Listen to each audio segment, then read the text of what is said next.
All right. Well, thank you, first of all, Ruben, for doing this. And let me go ahead and start with the first question I usually ask everybody. Where were you born and raised?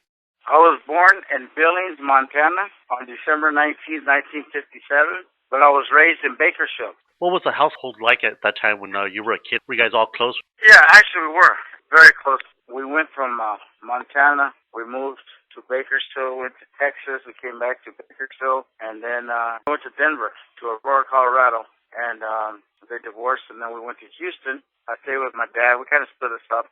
My sister stayed with my mom. My little brother came with us, and then we went back to Bakersfield. But this is after we were teenagers and stuff, so. How was it that you started out in Montana? Well, I was just born in Montana. I think my father was trespassing, because at that time, I don't think there were any Mexicans in Montana.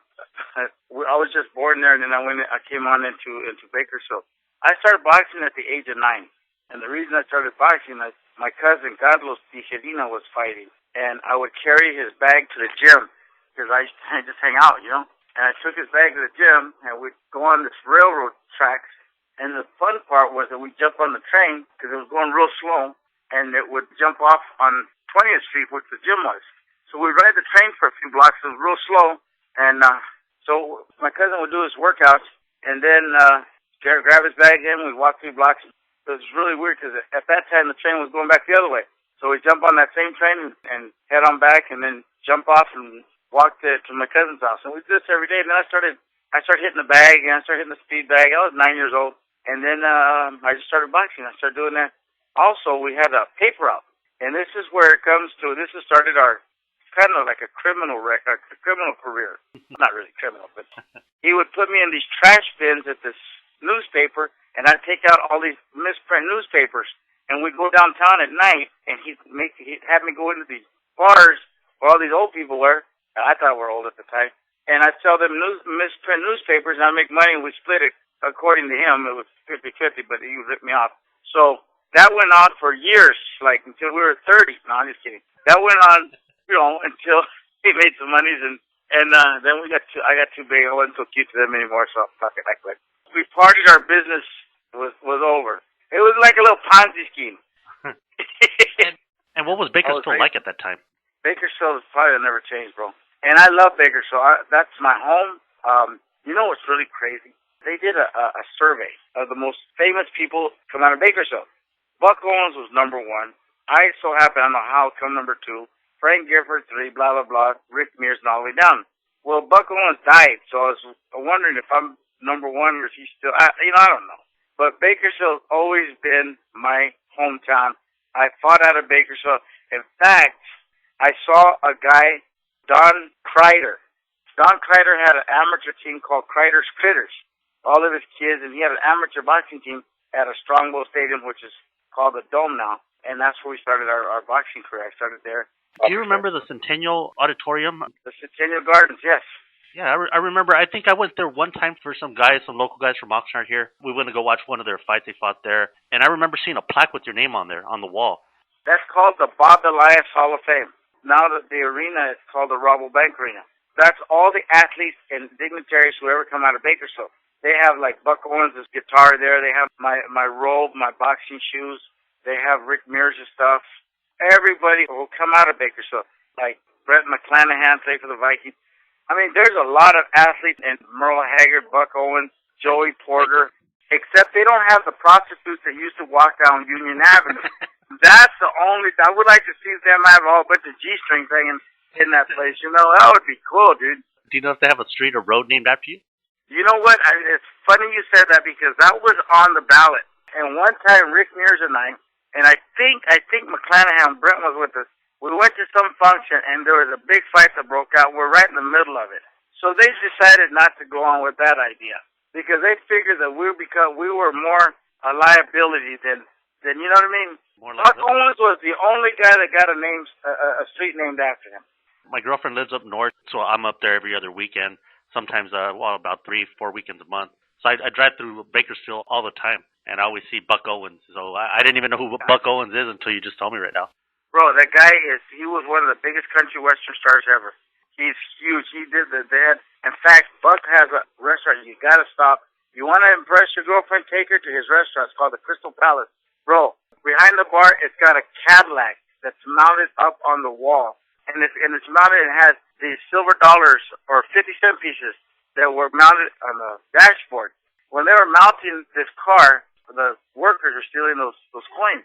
So Buck put some surveillance, caught them, and prosecuted them, got the coins back. But Elvis Presley gave that car to Buck Owens. Buck was a big man. Dude, don't ever go to Bakersfield and ask about who was Buck Owens, because you'll get shot. It's a huge place.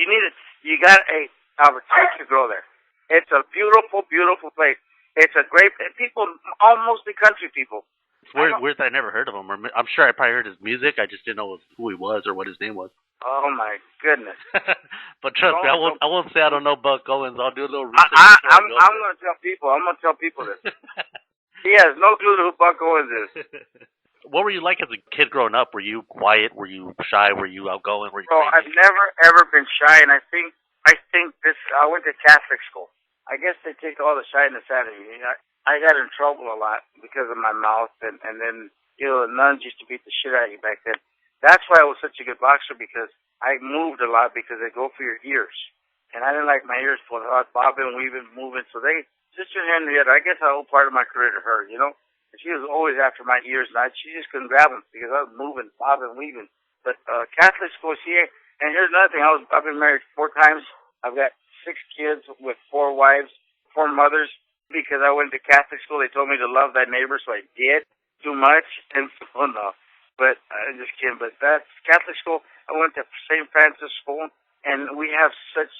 I don't know. I don't know what it is about Catholic school, bro. Because a lot of very important people come out of Catholic school, except me. You know what I mean? People done shit with their lives. The nuns will scare you straight, bro.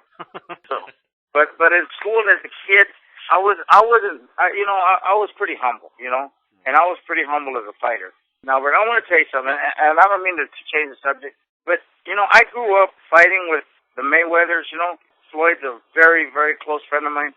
When I saw that 24/7, and I saw how Junior talked about his dad, I have no respect for that kid. Anytime you can motherfucker your father, you ain't worth a shit. And to me, bro, that's showing kids, giving them the wrong message. All the money, and then burning $100 bills. That's giving the wrong message, bro. I don't give a shit what he thinks, how he calls it, what he's doing is wrong. That's giving kids, teaching them it's okay to motherfucker your father. It's okay to burn money. It's okay to do this, to have no respect for nothing. You know what I mean? Let me tell you, my father passed at the age of 59. I was born on my father's birthday. My father was my world. I took my dad, mostly all of them. I took him to Mexico. I took him to Puerto Rico. I've taken him, all over the States, of course, but he was my world. How can you talk to your parents or to your dad? You only have one father, one mother, dude. I don't get it. Here's my problem with this. Why do you air out your shit to the world? That's negative. Everything that you stand for right there was negative. That guy said, and that interview was positive. Not one fucking thing. That pisses me off, because whether he likes it or not, or whether he believes it or not, there's kids that look up to the son of a bitch.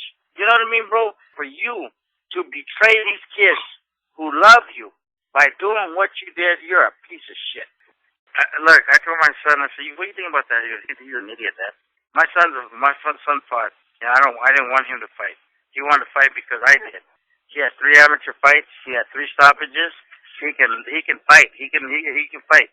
To me, now he went to college, studied criminal justice. So now he's going to do Homeland Security. He eventually wants to be an air marshal. And that's my title. That's what he can give me for. That's the title that I want. Not be able to talk and put a sentence together. Because, bro, I'm very lucky, my brother. I've been very, very lucky. I had 82 professional fights. I fought 4 world title fights. I had 82 professionals, 50 amateurs, which is very small. But I have got my faculties. I was a commentator, and I can speak. You see, a lot of people don't realize we make a lot of people feel good. We've entertained thousands and millions of people, bro, even millions. In my era, it was ABC Wide World of Sports. My very first world title was you gotta hear this shit, man. I was 45-0, bro. I had a signed contract to fight Danny Little Red Lopez. Signed. I have a picture where Danny's standing behind me. His belt is in front of us, and I'm signing the contract. Well, Alexis Arguello, was scheduled to fight a rematch with Samuel Serrano, and the fight fell out. Samuel broke his hand. So Don King needed somebody to replace him, and ABC Sports was giving Don a lot of trouble, a lot of pressure.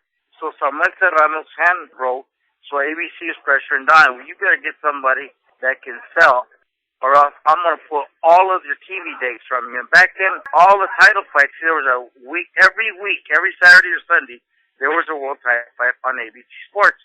So he pulled me out of the Danny Lopez fight, made me fight Alexis, which was not even my weight division, and put Salvador Sanchez against Danny. So Salvador beat the shit out of Danny. Was that their first fight or second?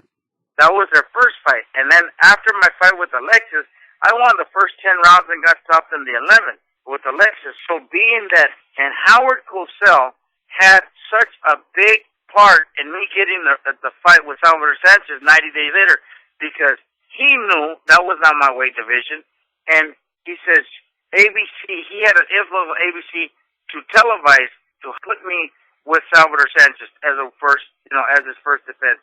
And 90 days after I fought Alexis, I fought Salvador, and I beat his ass, bro, in 15 rounds, and they stole that fight on ABC Wide Roller Sports, dude. And Howard Cosell told me, you won the fight, I'm going to help you get another title fight, or a rematch. Bro, I had 5 world title elimination bouts, and they wouldn't fight me again. I fought Juan Escobar, the only guy to ever draw was Salvador Sanchez. I knocked him out in 8 rounds. One left hook, I broke his jaw and tore a ligament in his left knee. When he fell, his leg was behind him. Then they said, okay, now you have to fight the only guy who ever beat Salvador Sanchez. Do you know who that was? Antonio Becerra from Mazatlan, Mexico. My brother. They make me go to Mazatlan. I fight in a bull ring that has 17,000 Mexicanos. 5 people were rooting for me. That was my corner. I knocked him the fuck out in 3 rounds, my brother. Out. We had to hide under the ring because they threw bottles and chairs. That was their idol, mijo. And we stayed there for 20 minutes until military came and took us back to the back. We had to have we had to pay it for $1,000 back then to get security. 24 hours until I got on a fucking plane the next day. Dude, it was ugly. Then I fought a guy named Jorge Garcia, 32-1, knocked him out right here at the sports arena. I think it was sports arena. From that, I beat his ass. I didn't knock him out. I had him down 3 times. And we went 10 rounds. After that fight, the very next fight, I'm watching him, and he's fighting Salvador Sanchez for the world title. After taking an ass whooping from me. It was so political, bro, and then he gets killed in this car accident. And then they put me against Juan Laporte, and dude, we went to the dirt. Wasn't he supposed to, or scheduled to fight Juan Laporte before his accident, before he crashed? Right. He was going to fight Juan for the second time. Right. He didn't want to fight me, bro. He just wasn't going to fight me. Bro, I'm going to tell you, after the 15th round, you know what he did? He got off the ring. He got off the fucking ring, and they went to a commercial. And he got off the ring, I go, what the hell? And Cristobal Rosa told him in Spanish, respeta a Ruben Castillo, súbete el pinche ring, súbete. And they made him get back in the ring, and they gave us a decision. Crazy, huh? Man, you know and then, of course, I fought Julio Cesar Chavez. I have like 1,000 questions off of those, I think, but those other questions, I'm going to give you another one. And this is good. We were talking about you as a kid and all that, and growing up, and you were talking about how you got started in boxing. You asked me if I was shy. Oh, yeah, that was... Your question? Yeah. Okay. Who were your favorite fighters growing up? Growing up, my favorite fighter, one of my favorite fighters, was a guy by the name of Ruben Navarro. Maravilla Kid, Ruben Navarro, out of East Los Angeles. And then I saw, of course, Pepino Cuevas was a good friend. That was one of my, Carlos Palomino was another idol. Here's the reason why he was my idol. Here's a guy that he has a college education. He became the welterweight champion of the world. He even went to the service. He went to the service, became the world champion, and married a white chick. Tell me that's not your idol. That's my boy. And I'm going to ask you a little bit about him later on, about all your boxing friends and how you're close to him and all that.